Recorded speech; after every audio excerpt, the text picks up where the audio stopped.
بسم الله الرحمن الرحيم شهد الله أنه لا إله إلا هو والملائكة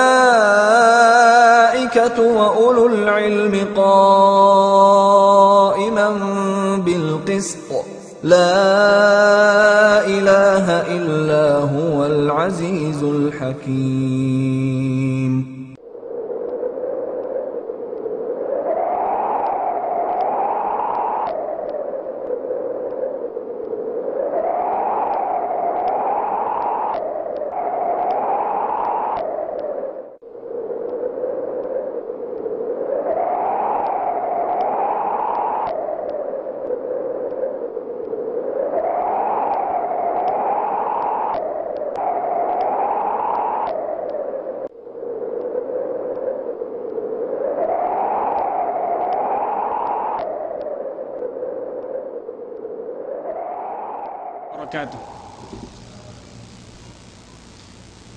Innal hamdalillah nahmaduhu wa nasta'inuhu wa nastaghfiruh wa na'udzu billahi min shururi anfusina wa sayyiati a'malina may yahdihillahu fala mudilla lahu wa may yudlil fala hadiya lahu ashhadu an la ilaha illallah wahdahu la sharika lahu wa ashhadu anna Muhammadan abduhu wa rasuluh la nabiyya ba'dah sallallahu alaihi wa ala alihi wa ashabihi wa man istanna bi sunnatihi ila yaumiddin amma ba'd.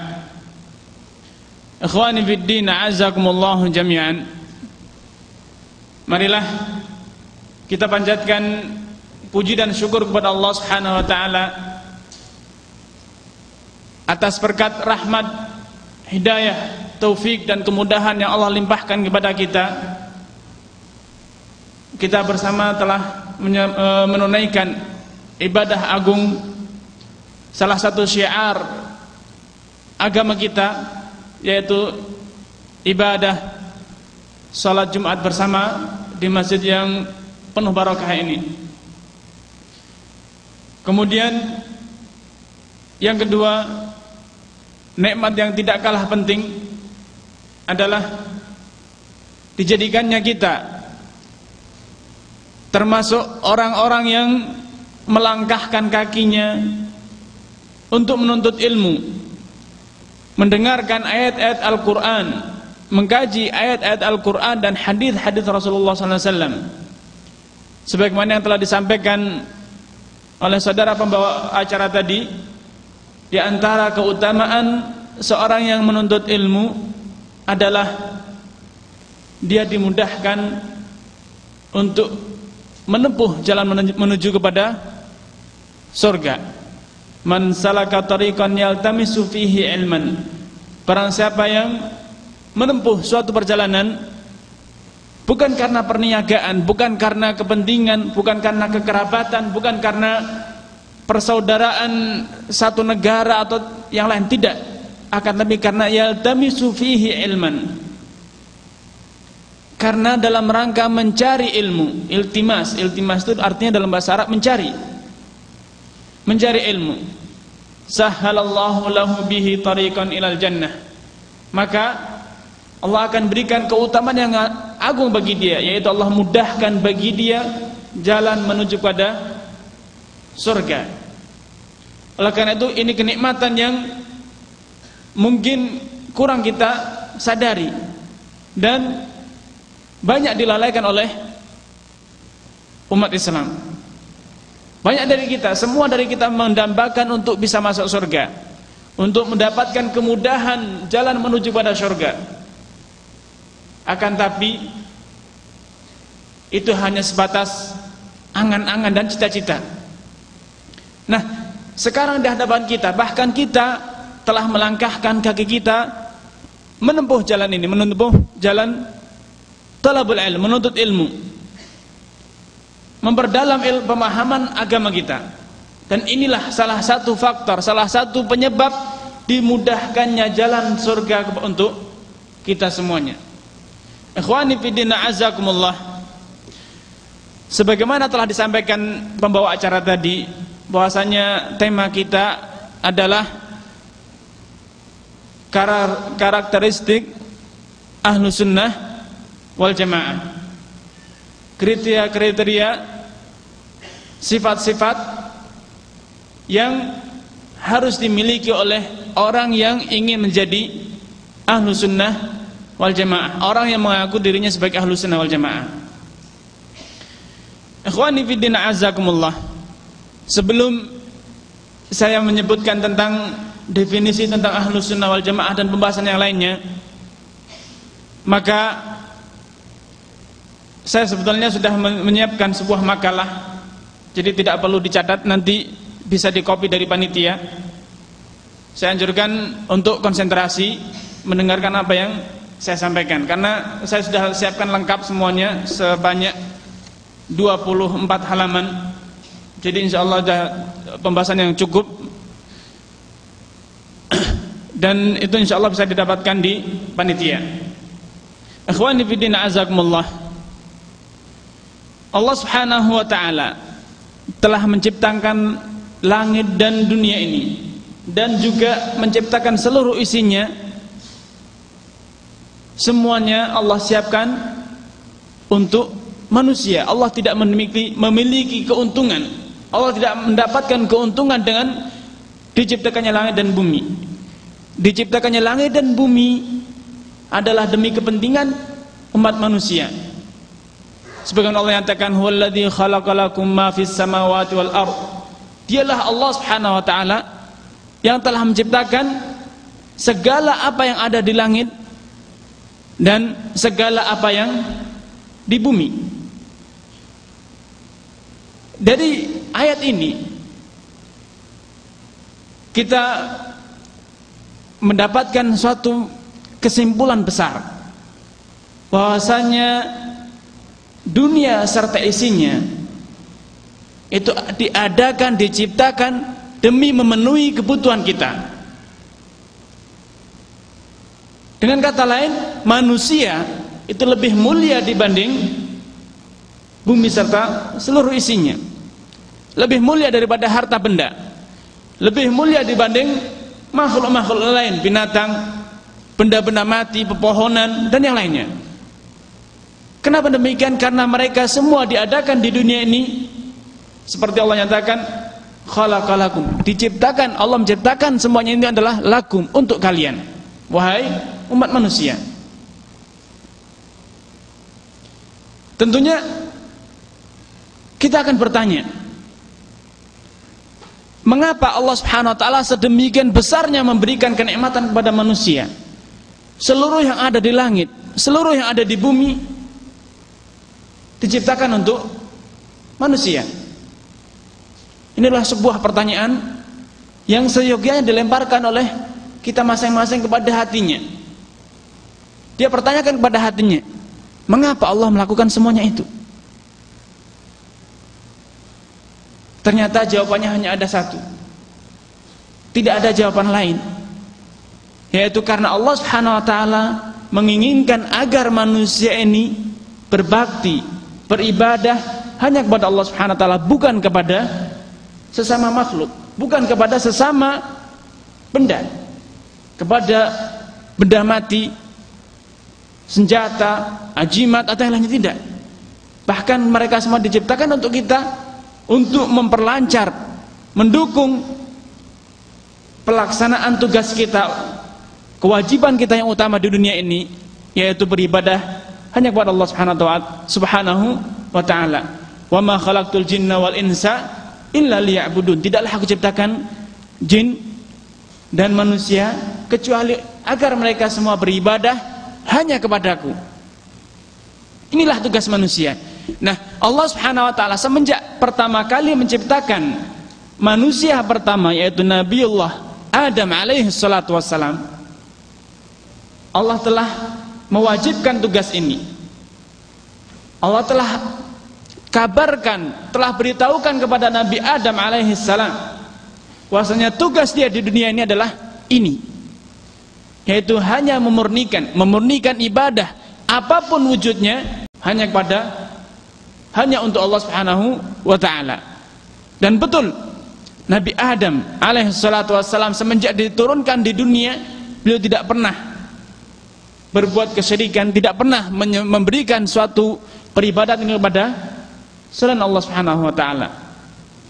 Nah, Allah Subhanahu wa taala menceritakan kasus atau menceritakan kisahnya Nabi Adam dan anak keturunannya. Allah menyatakan kana nasu ummatan wahidah. Dahulu semenjak manusia pertama, yaitu semenjak Nabi Adam, seluruh manusia adalah ummatan wahidah, menjadi umat yang satu, menjadi umat yang sama. Dinyatakan oleh Ibn Abbas, beliau adalah orang yang termasuk orang yang paling alim dalam tafsir Al-Quran, berkat doa Rasulullah SAW, Allahumma faqihu fid din wa 'allimhu ta'wil. Ya Allah, berikanlah Ibn Abbas ini pemahaman tentang agama dan ajarilah kepada dia ta'wil Al-Quran, sehingga beliau adalah termasuk ulama sahabat yang masyhur dengan tafsiran Al-Quran. Nah, Ibn Abbas radhiyallahu ta'ala anhuma menafsirkan ayat ini, kana nasu ummatan wahidah. Dahulu manusia itu adalah umat yang satu, umat yang bersatu.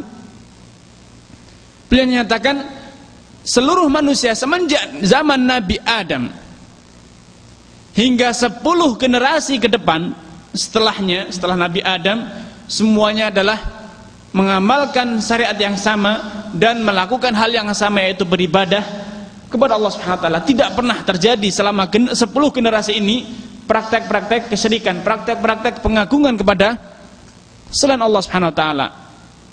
Tidak pernah terjadi selama 10 generasi ini praktek kultus, pengagungan, pemohonan doa, pemohonan keberkahan atau yang lainnya, pemohonan rezeki kepada selain Allah Subhanahu wa taala. Sehingga Allah nyatakan kana nasu ummatan wahidah fab'atsallahu an-nabiyyina mubasysyirin. Kemudian setelah 10 generasi berlalu, aduwullah iblis laknatullahu alaih, musuh Allah Subhanahu wa taala yaitu iblis laknatullah alaih, tidak pernah tinggal diam, terus berusaha menggoda, merayu manusia agar mereka menjadi kawan-kawannya di neraka.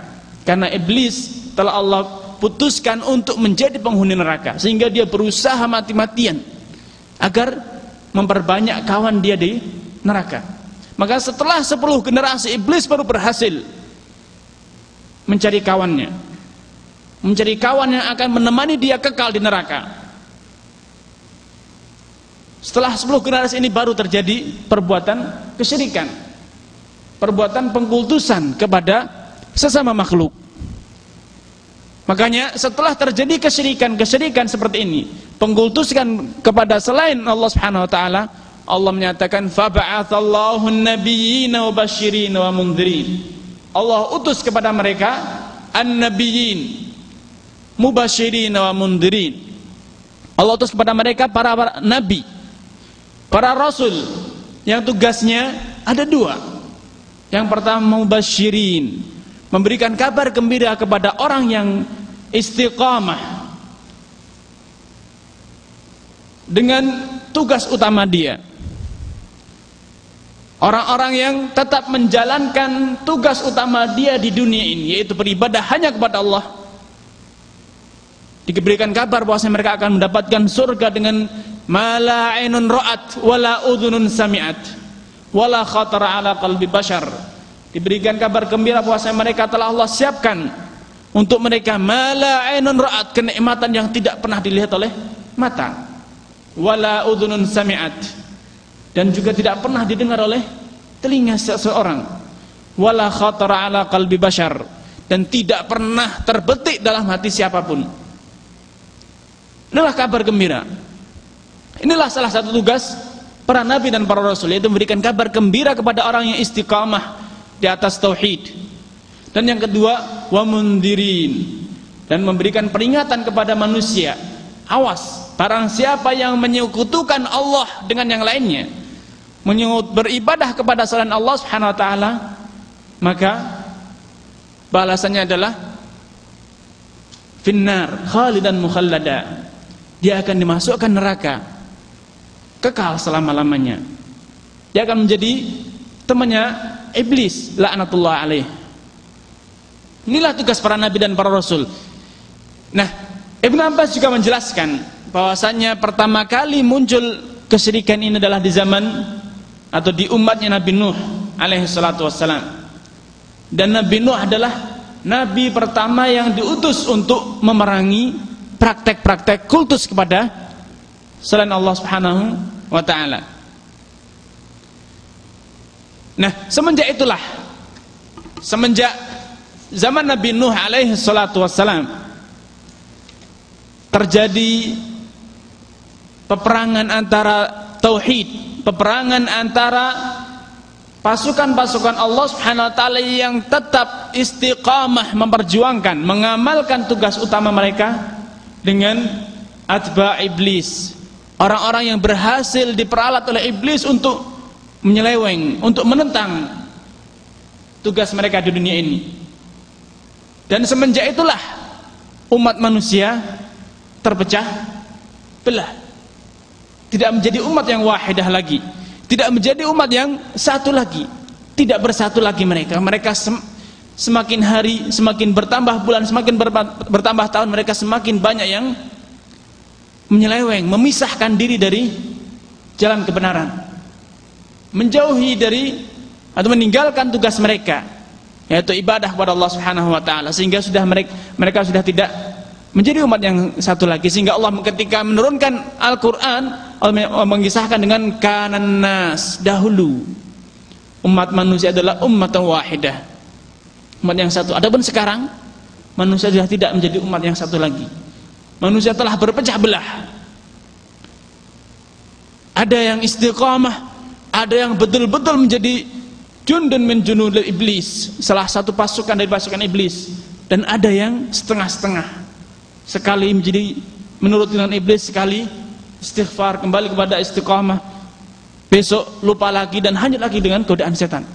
Sehingga manusia tidak, semenjak terjadi kesyirikan tersebut, tidak menjadi umat yang wahidah lagi. Dan hingga sekarang dan hingga akhir hari nanti, yaitu hari kiamat. Ikhwani fid din, azakumullah. Inilah sunnatullah.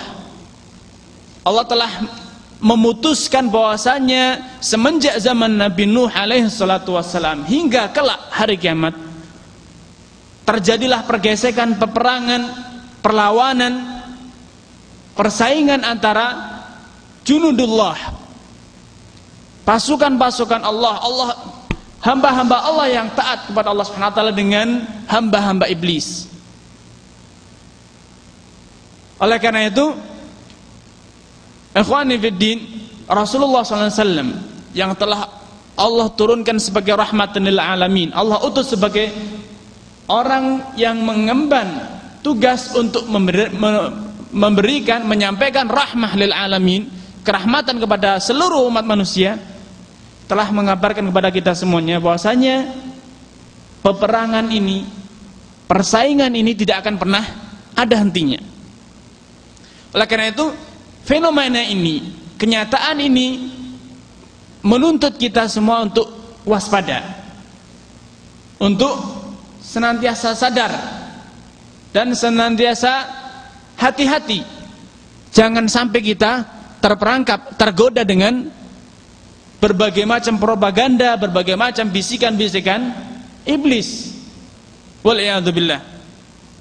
Oleh karena itu, Al-Quranul Karim yang diturunkan atau wahyu yang Allah turunkan kepada Rasulullah SAW, begitu juga Rasulullah SAW dalam banyak hadisnya senantiasa menganjurkan umatnya untuk kembali bersatu, menyatukan barisan, menyatukan kalimat ummah, menyatukan i'tikad, ideologi umat ini, agar kembali kepada jalan yang lurus, kepada shiratal mustaqim. Sehingga di antara ayat yang Allah turunkan kepada Rasulullah SAW, di antaranya adalah ayat yang menyatakan wa'tasimu bihablillahi jami'an wa la tafarraqu.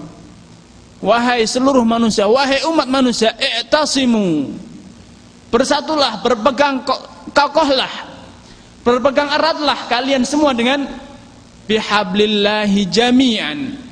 Hendaknya kalian semua berpegang teguh dengan tali Allah, bersatu padu, bahu membahu, tolong menolong dalam berpegang erat dengan hablullah, dengan syariat Allah, dengan agama Allah. Kalau dengan bahasa lain, wahai seluruh manusia, bersatulah, kembalilah kepada misi utama kita, yaitu memurnikan segala macam ibadah hanya kepada Allah dan meninggalkan segala macam bentuk kultus, segala macam bentuk ketaatan, segala macam bentuk pengagungan, segala macam bentuk ketergantungan kepada selain Allah Subhanahu wa taala. Inilah misi utama. Inilah dakwah Rasulullah SAW, yaitu mengajak seluruh manusia untuk i'tisam, bersatu padu, berpegang teguh dengan bihablillah, dengan tali Allah Subhanahu wa taala, dengan syariat Allah Subhanahu wa taala, dengan kitabullah, dan kembali kepada misi utama kita, tujuan utama adanya kita, diciptanya kitanya di dunia ini, yaitu seperti yang dinyatakan surat Al-Dhariyat ayat 56, wa ma khalaqtul jinna wal insa illa liya'budun. Kembali kepada persatuan ini, asas persatuan ini, asas toleransi sesama kita, yaitu beribadah hanya kepada Allah Subhanahu wa taala. Inilah tujuan utama kita. Dan inilah kewajiban kita di dunia ini, yaitu untuk senantiasa bersatu padu, membulatkan tekad untuk hanya beribadah kepada Allah, memurnikan segala macam ketaatan, segala macam pengagungan, segala macam pengkultusan, segala macam ketergantungan dalam wujud apapun, dalam doa, dalam rasa takut, rasa harap, dan yang lainnya, rasa tawakal, semuanya kita murnikan kepada Allah. Inilah i'tisam bi kitabillah, yaitu kembali menjalankan syarat Allah, memurnikan segala macam pengagungan, ketaatan, penghambaan hanya kepada Allah Subhanahu wa taala. Tidak ada lagi pengagungan, pengkultusan, ketaatan kepada selain Allah. Inilah misi utama Rasulullah SAW, yaitu menyeru seluruh umat manusia untuk i'tisam, untuk kembali kepada tujuan utama diciptakan manusia, untuk mengembalikan asal usul manusia, yaitu yang dahulunya adalah menjadi satu umat, umat yang satu, umat yang bulat, umat yang memiliki misi yang sama, tujuan yang sama, cita-cita yang sama. Dan ini adalah tugas kita. Tugas kita yaitu untuk berusaha menggagalkan seluruh makar dan tipu daya iblis yang ingin memecah belah umat dengan berbagai macam penyelewengan-penyelewengan, dimulai dari penyelewengan kesyirikan, penyelewengan bid'ah, penyelewengan kemaksiatan, dan yang lainnya, dan mengembalikan seluruh manusia kepada kitabullah wa sunnatu rasulih sallallahu alaihi wasallam, kembali kepada tujuan diciptakannya manusia, menyatukan seluruh umat manusia dengan asas ini. Ikhwani fiddin azzakumullah. Dari keterangan singkat tadi kita dapat pahami bahwasannya umat manusia dimanapun mereka berada, terutama umat Islam, orang yang telah mengaku memeluk agama Islam, dia memiliki misi besar, yaitu untuk kembali mengembalikan dirinya serta mengembalikan saudaranya kepada jalan yang lurus, mengembalikan keadaan umat yang telah terpecah belah ini menjadi umat yang satu, mempersatukan umat kembali. Inilah misi kita, inilah tugas kita. Di dalam bahasa Arab, misi ini atau keadaan yang demikian ini, yang seperti yang saya ceritakan secara singkat tadi, yaitu keadaan di mana seluruh manusia bersatu padu dengan tujuan yang sama, dengan i'tiqad yang sama, dengan syariah yang sama, ini disebut dengan al-jamaah, persatuan di atas kebenaran, bersatu padu. Inilah al-jamaah. Dan karena itu kita sering dengar kata-kata ahlu sunnah wal jamaah atau ahlul jamaah, dikarenakan mereka orang-orang yang mengaku dirinya sebagai ahlul jamaah atau ahlu sunnah wal jamaah, karena senantiasa mereka ini menganjurkan dirinya sendiri, senantiasa berusaha dan menyeru orang lain untuk senantiasa bersatu, berjamaah. Berjamaah di atas apa? Mengembalikan atau berjamaah di atas prinsip di mana dahulu umat kita, nenek moyang kita bersatu di atas prinsip tersebut, yaitu prinsip beribadah hanya kepada Allah, taat hanya kepada Allah, dan mengagungkan hanya Allah Subhanahu wa taala, pengagungan Allah Subhanahu wa taala semata. Tidak ada lagi pengagungan, tidak ada lagi ketaatan, tidak ada lagi kultus kepada selain Allah Subhanahu wa taala. Inilah misi kita. Nah, dari uraian singkat ini kita sudah bisa mengambil kesimpulan bahwasanya idealnya atau tujuan atau kewajiban yang harus dipenuhi adalah kita itu mempersatukan umat di atas asas peribadatan hanya kepada Allah dan meninggalkan segala macam bentuk peribadatan kepada selain Allah Subhanahu wa taala. Islam tidak pernah membenarkan pemersatuan umat di atas segala atau macam-macam prinsip yang lain, di atas prinsip selain prinsip beribadah hanya kepada Allah.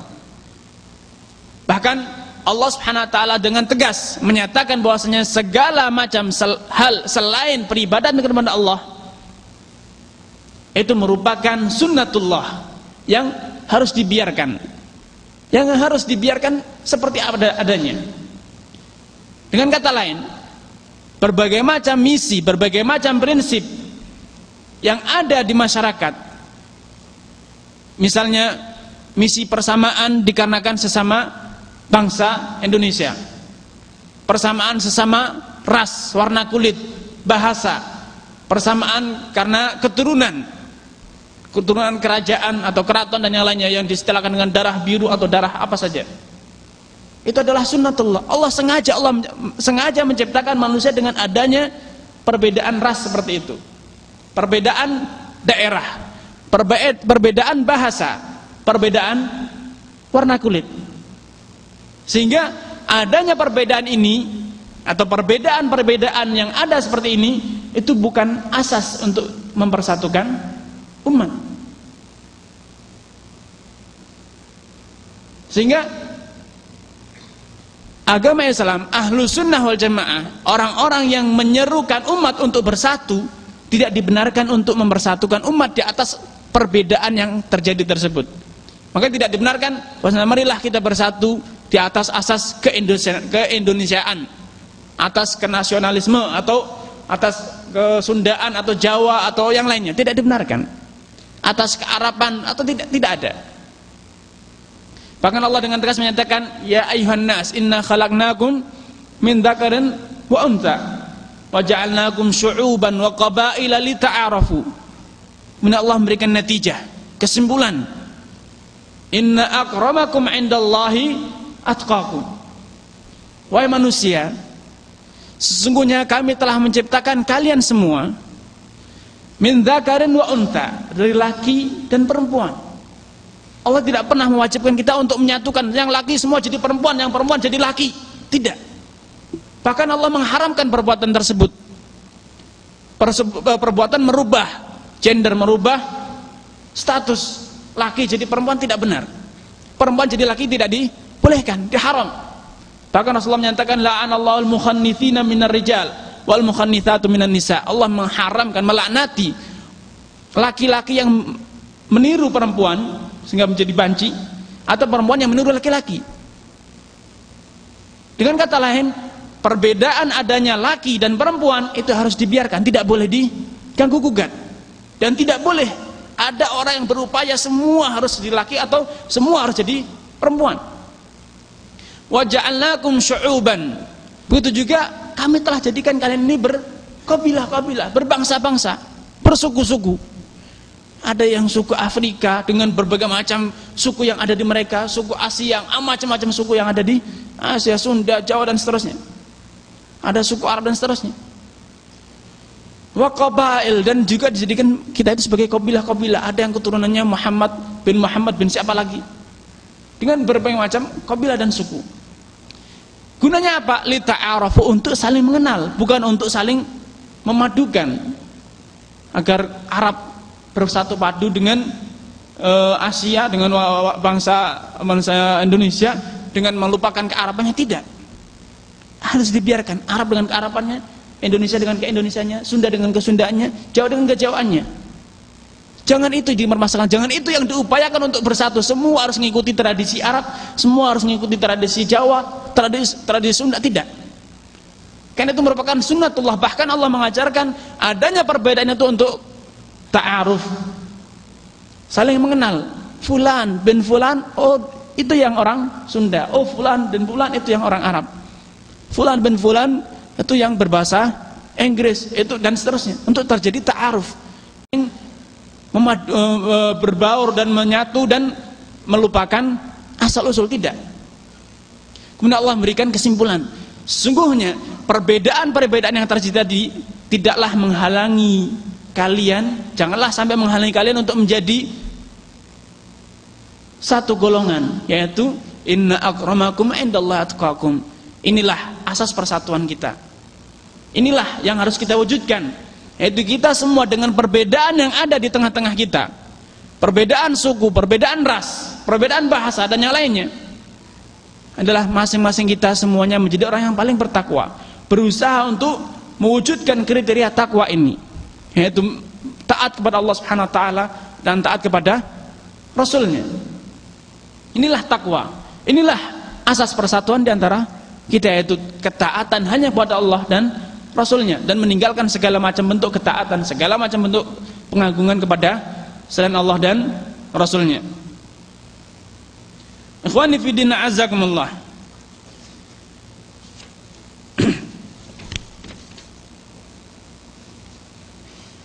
Berikut ini saya akan sebutkan suatu kasus yang pernah terjadi dalam sejarah Islam, yang semoga dengan disebutkan yang saya sebutkan ini menjadi pelajaran penting bagi kita di masa-masa ke depan, bagaimana dan dengan cara apa kita berusaha mengembalikan persatuan umat ini. Pada suatu saat ketika Rasulullah SAW pulang dari peperangan, salah satu peperangan yang beliau lakukan, ada salah seorang penggembala kudanya orang-orang muhajirin yang berbuat iseng, yaitu dengan cara menendang pantat salah seorang penggembala onta dan kudanya orang-orang Ansar.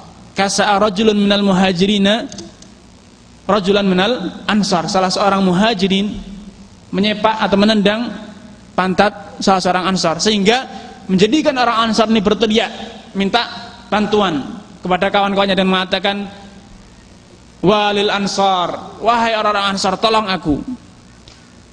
Karena melihat orang Ansar ini berteriak dan minta bantuan saudara-saudara dia yang sesama Ansar, orang muhajirin pun berbalik dan mengatakan, walil muhajirin, wahai orang-orang muhajirin, tolong aku.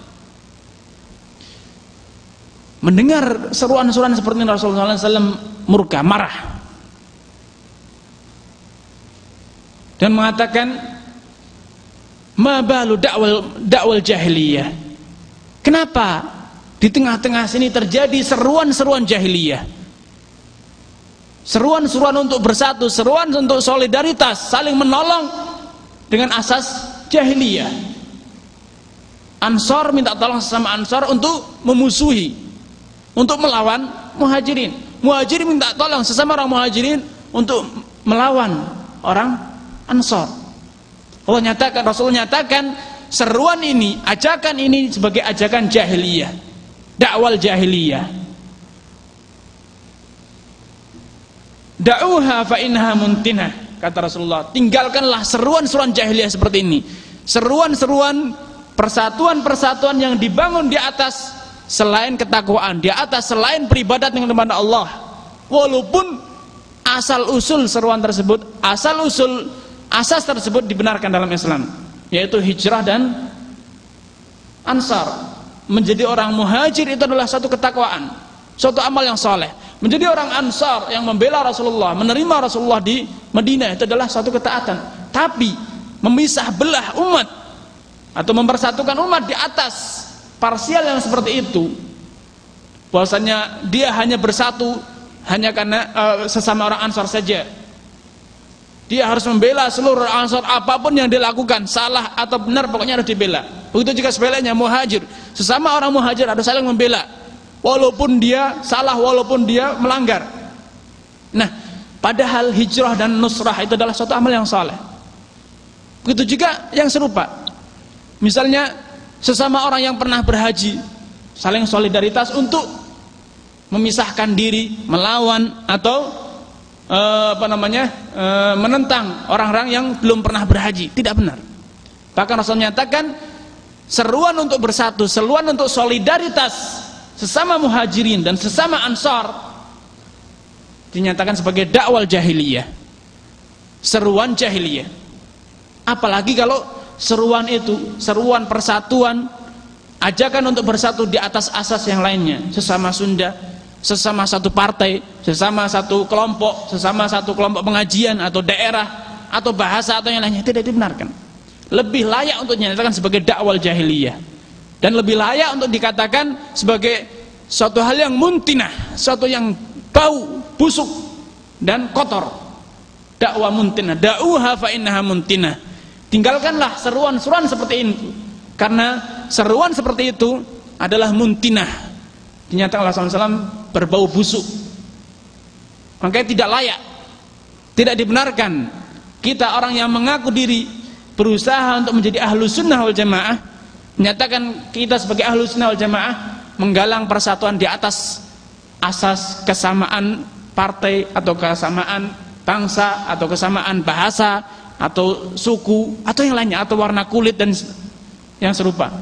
Yang dibenarkan kita hanya menggalang persatuan di atas takwa, yaitu menjalankan syariat dan meninggalkan kemaksiatan. Inilah kalau kita ingin menggalang persatuan.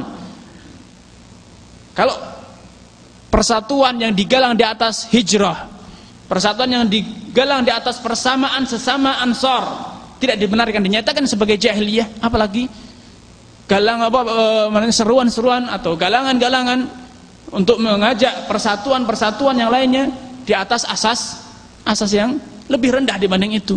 Sesama orang yang pernah berhaji, sesama orang yang pernah belajar di satu universitas atau di atas satu sekolahan, saling loyal, apapun yang terjadi harus saling dibela. Tidak benar. Dan itu merupakan dakwah jahiliyah. Dan hal-hal seperti inilah yang akan menjadikan atau menimbulkan atau semakin memperbanyak perpecahan-perpecahan di tengah-tengah umat. Padahal kita diwajibkan untuk wa'tasimu bihablillah jami'an, seluruh kalian wahai umat Islam, wahai umat manusia, bersatulah di atas apa? Bihablillah, dengan hablullah, dengan dinullah, dengan kitabullah wa sunnatu rasulih sallallahu alaihi wasallam. Inilah asas, inilah prinsip persatuan yang seharusnya kita galang, seharusnya kita bentuk di tengah-tengah umat ini, yaitu persatuan kembali kepada agama Allah, menjalankan, memurnikan segala macam bentuk peribadatan kita kepada Allah Subhanahu wa taala. Ikhwani fid din, azzakumullah. Bila kita sudah mengetahui asas persatuan yang harus kita perjuangkan, yang harus kita sosialisasikan kepada seluruh umat, seluruh manusia, yaitu marilah kita kembali kepada Al-Quran dan Sunnah, kembali kepada hablullah, kepada siratullahil mustaqim. Maka saya di sini mengajak ikhwan-ikhwan semuanya untuk sedikit menengok fenomena pahit yang telah menimpa umat Islam. Dan fenomena ini merupakan alamun min a'lamin nubuwah, salah satu tanda kenabian Nabi sallallahu alaihi wasallam. Pada suatu saat Rasulullah sallallahu alaihi wasallam sebagaimana diriwayatkan dalam banyak hadis, beliau menyatakan, la tattabi'anna sanana alladhina min qablikum shibran bi shibrin wa dhira'an bi dhira'in hatta law dakhalu juhra dhabbin la dakhaltumuh. Qulna ya Rasulullah, al yahud wan nasara? Qala faman? Hadis ini diriwayatkan oleh Al-Bukhari dan Muslim. Kata Rasulullah, sungguh kalian nanti, ini Rasulullah sabdakan kepada para sahabatnya yang waktu itu masih dalam keadaan bersatu, umat yang satu, sama-sama i'tisam bi kitabillah, sama-sama membangun persatuan dan kesatuan mereka di atas kitabullah dan sunnah Rasulullah SAW. Rasulullah telah memberikan kabar, la tattabi'unna sunana man kana qablakum. Sungguh kalian nanti suatu saat nanti akan meniru tradisi orang-orang Yahudi dan Nasrani. Shibran bi shibrin, sejengkal demi sejengkal. Wa dhira'an bi dhira'in, sehasta demi sehasta. Artinya betul-betul step by step, sedikit demi sedikit, satu persatu. Seluruh penyelewengan, seluruh kesesatan yang ada di Yahudi dan Nasrani betul betul-betul akan diterapkan di umat ini satu demi satu, semuanya lengkap, semuanya akan ditiru. Sehingga berbagai macam kemaksiatan, berbagai macam kesesatan yang ada di Yahudi dan Nasrani betul-betul akan ditiru oleh umat Islam ini shibran bisyibrin, sejengkal demi sejengkal. Setiap kali Yahudi sejengkal, sejauh sejengkal, umat Islam pun akan meniru sejengkal. Kalau mereka melangkah dalam kesesatannya sedira, satu hasta, maka umat Islam pun akan ikut di kesesatan mereka satu dira. Inna Allah Rasulullah kabarkan demikian. Fenomena yang akan menimpa umat sepeninggal beliau sallallahu alaihi wasallam. Hatta law dakhalu juhra dabbin, seandainya umat Yahudi bikin ulah, yaitu menyusup masuk ke lubang biawak, lubang dob, antum tahu semuanya dob. Ini saya kali pun ikut iseng masuk lubang dob. Apa manfaatnya? Tapi hal yang tidak ada gunanya seperti itu akan ditiru juga oleh umat Islam. Bahkan wal iyadu billah, di dalam riwayat lain Rasulullah menyatakan, hatta law ata ahaduhum ummahu alaniyatan, seandainya orang Yahudi dan Nasrani ada dari mereka yang wal iyadu billah menyetubui ibunya di tengah jalan, niscaya kata Rasulullah di antara umatku akan ada yang meniru perbuatan tersebut. Subhanallah wal iyadu billah. Suatu kabar, suatu alam nubuwah, tanda kenabian Rasulullah SAW tentang apa yang akan dialami oleh umatnya, tentang apa yang akan dilakukan oleh umatnya di masa ke depan sepeninggal beliau SAW, yaitu umat ini menjadi umat yang membeu, meniru apapun yang dilakukan oleh Yahudi Nasrani akan ditiru satu persatu, semuanya akan ditiru plek, tidak ada bedanya, ditiru 100%, taklid buta. Hadis ini diriwayatkan oleh Imam Bukhari dan Muslim, sampai sedemikian rupanya.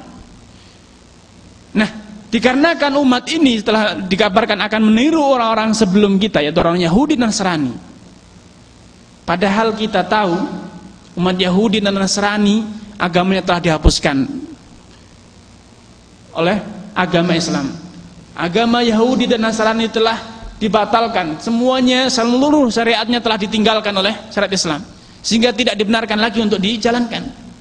Dengan kata lain, orang yang menjalankan syariat Yahudi atau syariat Nasrani setelah diutusnya Rasulullah SAW, maka kemana akan dia pergi? Kemana dia akan dimasukkan Allah SWT? Tentu otomatis akan dimasukkan ke dalam neraka, waliyadzubillah. Sehingga seperti yang Rasulullah nyatakan dalam hadis lain, sataftariku hadhil ummah, umat ini akan terpecah belah ila 73 firqah, menjadi 73 golongan.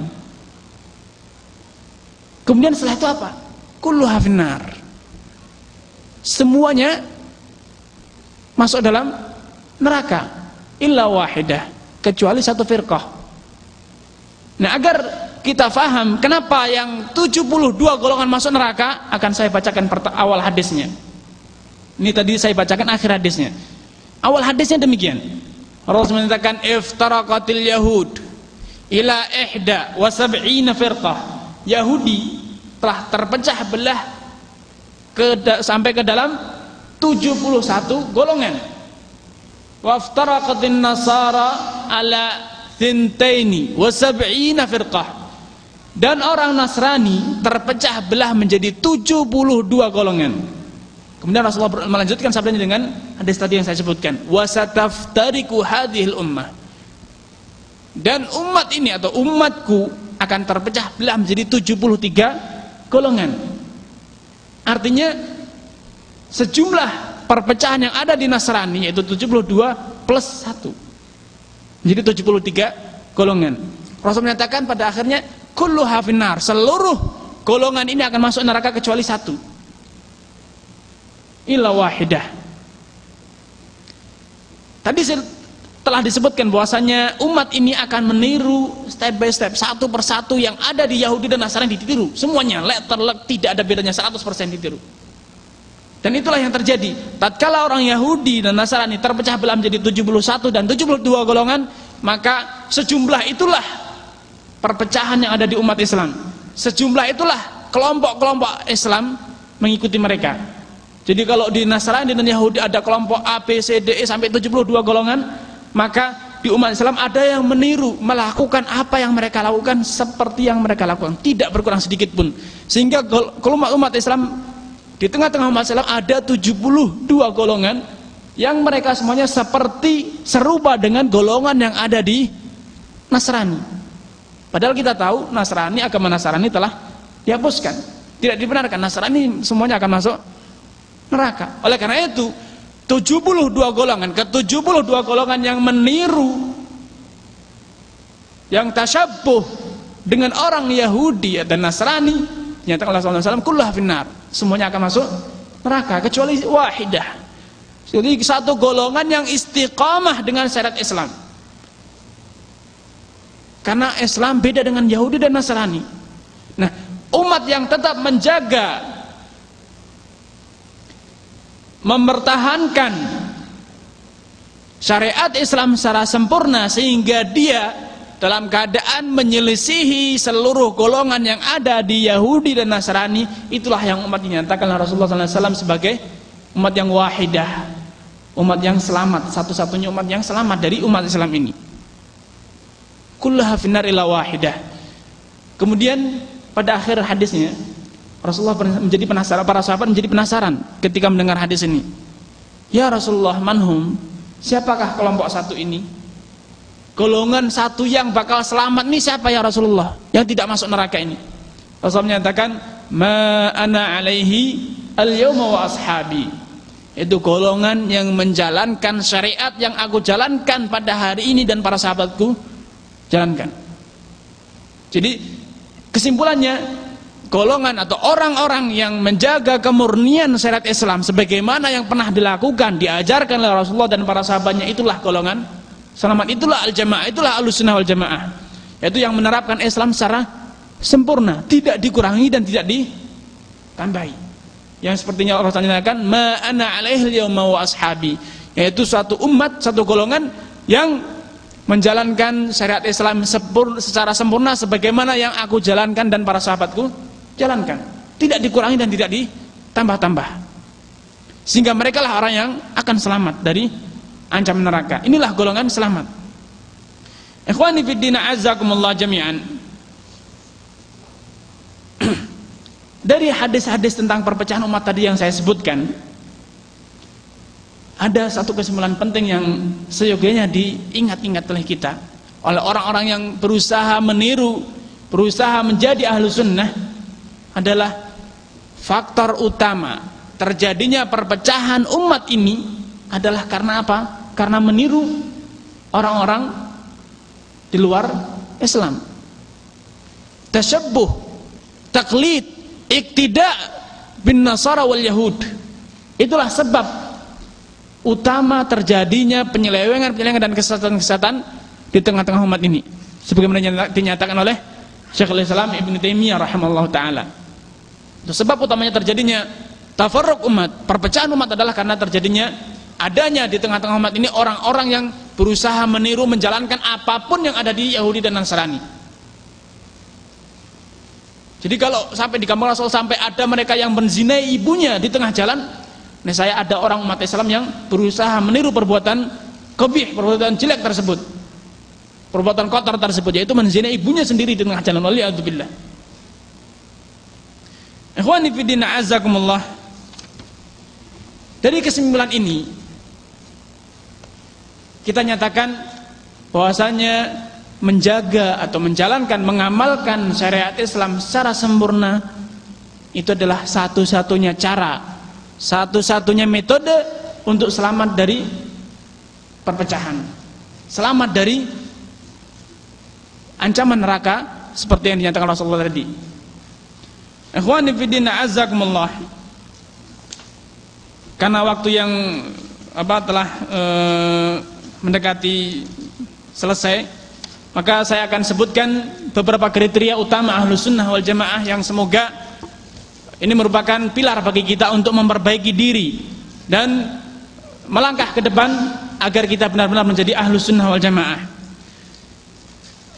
Kriteria pertama Ahlussunnah wal Jamaah adalah orang-orang yang senantiasa menerapkan keadilan. senantiasa menjadi orang yang paling adil. Keadilan di dalam Islam bukan berarti persamaan. Beda. Keadilan adalah memberikan i'ta'u kulli dzi haqqin haqqah. Memberikan setiap orang yang memiliki hak, setiap yang memiliki hak-haknya tanpa dikurangi dan tanpa ditambah. Itulah keadilan dalam Islam. Bukan berarti emansipasi, persamaan laki dan perempuan, fakir miskin, yang pintar, yang bodoh semuanya sama, tidak. Bukan itu keadilan. Itu adalah zulm seperti itu. Kalau menyamakan semua orang, maka itu adalah kezaliman. Yang benar dalam Islam, keadilan adalah memberikan masing-masing yang berhak haknya.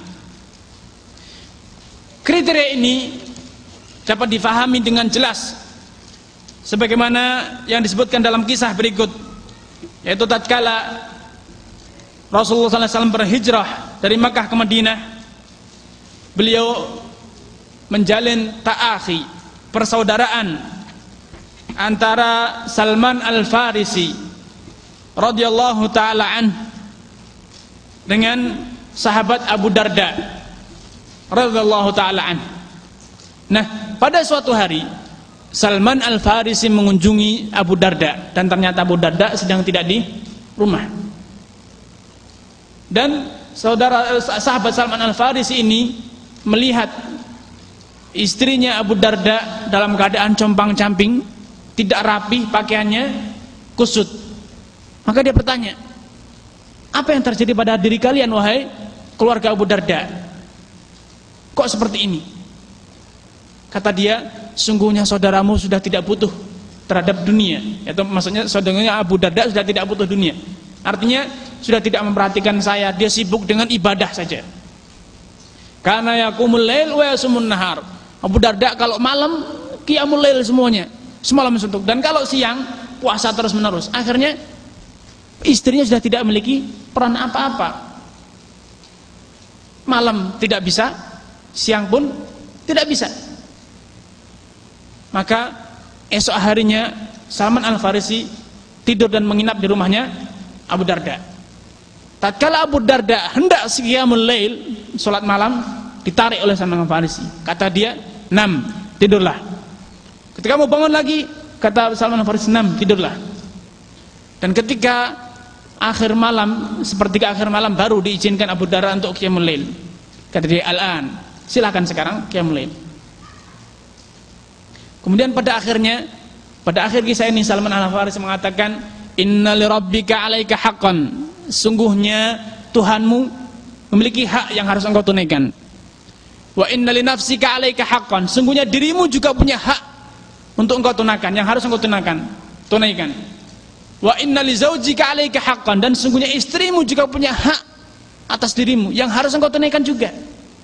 "Wa inna li zaurika 'alaika haqqan." Dan tamumu juga punya hak yang harus engkau tunaikan. "Fa'ati kulladzi haqqin haqqah." Kata Salman, maka berikanlah setiap pemilik hak tersebut haknya. Jangan dikurangi. Hak Allah apa? Diibadahi dengan sempurna. Tidak ada pemberian ibadah kepada selain Allah. Maka berikan ini hak ini. Istrinya apa? Nafkah, dihubungi, nafkah batin dan lahir. Maka berikan hak. Dirimu punya hak, istirahat, tidur. Berikan haknya. Begitu juga tamu. Tamu punya hak. Berikan hak tamu. Fa'ati kulladzi haqqin haqqah. Kemudian mendengar alasan ini, Abu Darda melaporkan kisah ini kepada Rasulullah SAW. Maka Rasulullah SAW tersenyum dan membenarkan perkataan Salman Al-Farisi radhiyallahu taala an. Dia mengatakan, "Laqad sadaqa Salman." Sungguhnya Salman telah benar. Itu hendaknya engkau memberikan setiap hak, setiap pemilik hak-haknya. Inilah keadilan. Inilah salah satu kriteria utama Ahlussunnah wal Jamaah, yaitu senantiasa adil. Semuanya kita sadar seperti yang dinyatakan oleh sahabat Salman, bahwasanya Allah punya hak atas kita, yaitu kita murnikan seluruh macam ibadah, seluruh macam ketaatan, seluruh macam pengagungan, seluruh macam syariat, semuanya hanya kita berikan kepada Allah Subhanahu wa taala. Sebagaimana kita, diri kita, saudara kita, istri kita, masyarakat kita punya hak atas kita, maka seluruh hak ini kita tunaikan tanpa dikurangi dan tanpa ditambahi. Inilah keadilan. Inilah keadilan yang dilupakan oleh kebanyakan umat di zaman ini. Keadilan di zaman ini, di zaman kita ini hanya merupakan simbol untuk mencapai cita-cita. Keadilan hanya dipahami bahwasanya kalau orang korupsi artinya tidak adil. Tapi kalau orang sujud kepada kuburan tapi dia tidak korupsi dikatakan adil, telah menegakkan keadilan. Keadilan apa ini? Pada Allah telah menyatakan inna syirka la zulmun azim. Sungguhnya kesyirikan itulah kezaliman, kelaliman, tindak ketidakadilan yang paling besar. Kalau umat Islam, kalau kita ingin menegakkan keadilan, maka tegakkanlah keadilan yang paling besar ini. Perangilah kesyirikan, perangilah bentuk pengkultusan kepada selain Allah Subhanahu wa taala. Di masyarakat kita di Indonesia, betapa banyak berjuta-juta kuburan yang disembah, kuburan yang dikultuskan, tapi tidak pernah ada satupun yang demo nuntut agar kuburan tersebut ditutup. Tapi kalau ada satu saja pejabat yang korupsi, subhanallah, demo besar-besaran. Ada satu orang yang dibunuh, demo besar-besaran. Tapi ketika berjuta-juta orang sujud di kuburannya Wali Songo, kultus kepada berhala, kultus kepada patung-patung Buddha yang ada di Prambanan, yang ada di Borobudur, mencari berkah, minta keberkah kepada wali-wali. Tidak pernah ada yang demo. Kenapa demikian? Karena pemahaman keadilan yang ada di masyarakat kita telah hancur. Keadilan hanya artinya adalah mendapatkan gaji, mendapatkan hak, mendapatkan uang, mendapatkan kedudukan. Itulah keadilan di masyarakat kita. Keadilan dalam Islam tidak seperti itu. Memberikan hak kepada setiap yang memiliki hak-haknya tanpa dikurangi. Dan hak yang paling besar adalah hak Allah Subhanahu wa taala, sebagaimana dalam hadis lain dinyatakan bahasanya, ya Mu'ad, atadri ma haqqullah 'alal ibad? Wahai Mu'ad, tahukah engkau apa hak Allah atas hambanya? Perhatikan, Allah Rasul menyatakan hak. Dan ternyata hak Allah di masyarakat kita telah dirampas habis-habisan oleh umat Islam. Sebelum umat Nasrani, umat Islam telah merampas hak Allah, menginjak-injak hak Allah.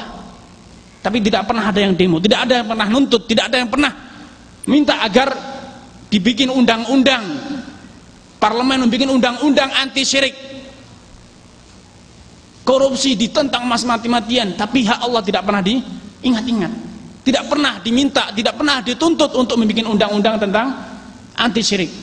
Padahal ini hak yang paling besar, hak yang paling agung, yaitu hak Allah Subhanahu wa taala. Rasul seperti dalam hadis Mu'ad tadi, ya Mu'ad, atadri ma haqqullah 'alal ibad? Wahai Mu'ad, tahukah engkau apa hak Allah atas hambanya? Kemudian pada akhirnya Rasul menyebutkan hak Allah, an ya'buduhu wa la yusyriku bihi syai'a, yaitu hak Allah adalah agar seluruh manusia beribadah hanya kepada Allah dan tidak pernah menyekutukan Allah dengan apapun. Inilah hak paling besar, inilah keadilan dalam Islam, yaitu memberikan setiap pemilik hak-haknya. Allah punya hak, maka tegakkan. Manusia punya hak, maka tegakkan. Istri kita punya hak, tegakkan. Diri kita punya hak, tegakkan. Berikan masing-masing hak ini perhatian sesuai dengan porsinya. Hak yang paling agung adalah hak Allah, maka berikanlah perhatian kita yang paling besar kepada hak Allah. Kalau walaupun saya tidak setuju dengan metode demo, tapi kalau memang kita ingin menuntut, maka hal yang paling dituntut pertama kali adalah hak Allah. Perangilah kesyirikan yang telah merajalela di masyarakat sebelum kita memerangi tindak kezaliman yang lainnya. Inna syirka la zulmun azim. Kezaliman yang paling besar adalah kezaliman merampas hak Allah Subhanahu wa taala. Inilah yang harus diperangi. Inilah persatuan yang harus kita bina, yaitu memberikan hak kepada pemilik haknya tanpa dikurangi sedikit pun dan tanpa ditambah sedikit pun. Allah punya hak, berikan hak Allah. Manusia punya hak, berikan hak manusia. Diri kita punya hak, maka berikanlah diri kita hak kita. Begitu juga Rasulullah SAW punya hak. Dia sebagai Rasul, yaitu dengan ditaati, ditinggalkan perintahnya, dijauhi larang-larangannya, dan dijalankan perintahnya. Wa ma atakumur rasulu fakhudhuh wa ma nahakum anhu fantahu. Hak yang paling agung yang kedua adalah hak Rasulullah SAW. Karena kita semua umat Islam mengikrarkan bahwasanya rukun utama agama kita adalah syahadat la ilaha illallah Muhammad Rasulullah. Jadi hak yang kedua adalah otomatis hak Rasulullah. Rasulullah. Jalankanlah syarat ini dengan sempurna sesuai dengan sunnah Rasulullah SAW. Perangilah bid'ah sebelum kita merangi korupsi. Karena hak Rasulullah adalah hak yang paling besar setelah hak Allah Subhanahu wa taala. Kemudian setelah itu perangilah korupsi, perangilah tindak kezaliman yang lainnya. Ini kriteria yang pertama. Kemudian kriteria yang kedua, dan yang lainnya antum bisa baca di makalah yang telah saya siapkan, adalah ahlu sunnah wal jamaah senantiasa beriman dan yakin sepenuh hati bahwasanya problematika umat dimanapun mereka berada dan kapanpun mereka berada tidak akan pernah bisa diselesaikan kecuali dengan syariat Islam secara sempurna. Islam adalah satu-satunya solusi bagi seluruh macam problematika umat. Problematika apapun yang ada di masyarakat, kezaliman, kesyirikan, korupsi dan yang lainnya, semuanya ada di Islam. Pendidikan, perdagangan, semuanya solusinya ada di Islam.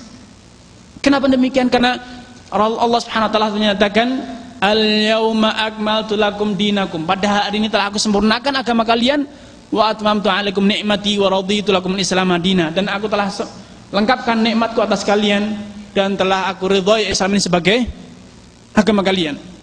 Imam Malik rahimahullah taala pernah menyatakan, barang siapa yang mengadakan suatu bid'ah, suatu hal yang diadakan dalam syariat Islam ini setelah wafatnya Rasulullah SAW, faqad za'am anna Muhammadan khanar risalah. Berarti dia telah berpraduga, berprasangka bahwasanya Nabi Muhammad telah mengkhianati amanat mengemban risalah ini. Kenapa demikian? Kalau Allah sudah menyatakan sebelum wafat beliau, al-yauma akmaltu lakum dinakum. Sehingga kalau di tengah-tengah umat ini ada yang menyatakan bahwasanya problematika umat dalam pendidikan tidak akan selesai kecuali dengan metode tertentu yang dibikin oleh fulan dan fulan, para pemikir barat dan seterusnya.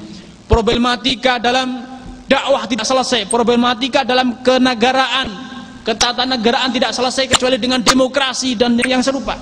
Maka sebetulnya ini adalah tuduhan keji terhadap Rasulullah SAW.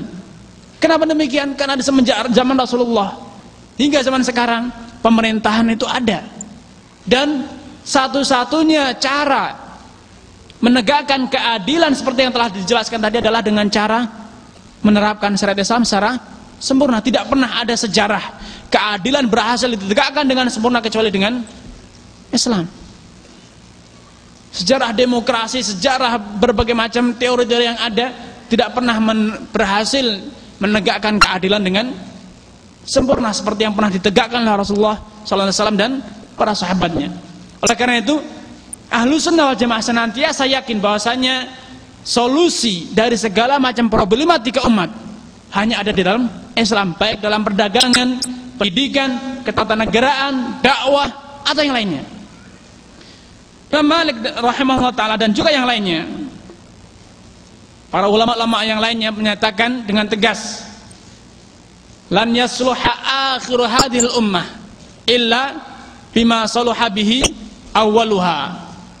Ingatlah, sesungguhnya problematika umat ini, umat akhir zaman ini, umat Islam zaman kita ini tidak akan pernah beres kecuali dengan metode, dengan cara yang pernah diterapkan oleh generasi pertamanya. Apa metode yang diterapkan oleh generasi pertama Islam? Adalah menerapkan Al-Quran dan As-Sunnah secara sempurna. Inilah kriteria kedua yang saya rasa penting untuk disampaikan dan di sini. Dan untuk selanjutnya, kriteria-kriteria selanjutnya bisa antum dapatkan di makalah yang telah saya siapkan. Wallahu ta'ala alam. Semoga apa yang telah saya sampaikan tadi bermanfaat bagi kita dan membuka wacana tentang pemahaman, wacana tentang ahlus sunnah wal jamaah dan siapakah mereka, kriteria mereka apa, dan apakah asas yang menjadi pondasi persatuan jamaah mereka, persatuan yang mereka bina, jamaah yang mereka bentuk, yaitu i'tisam alal kitab wa sunnah, i'tisamu bil kitab wa sunnah. Ini yang bisa saya sampaikan. Allah ta'ala alam. Wa sallallahu wasallam ala nabiyyina Muhammad wa ala alihi wa ashabihi ajma'in. Wallahu alam.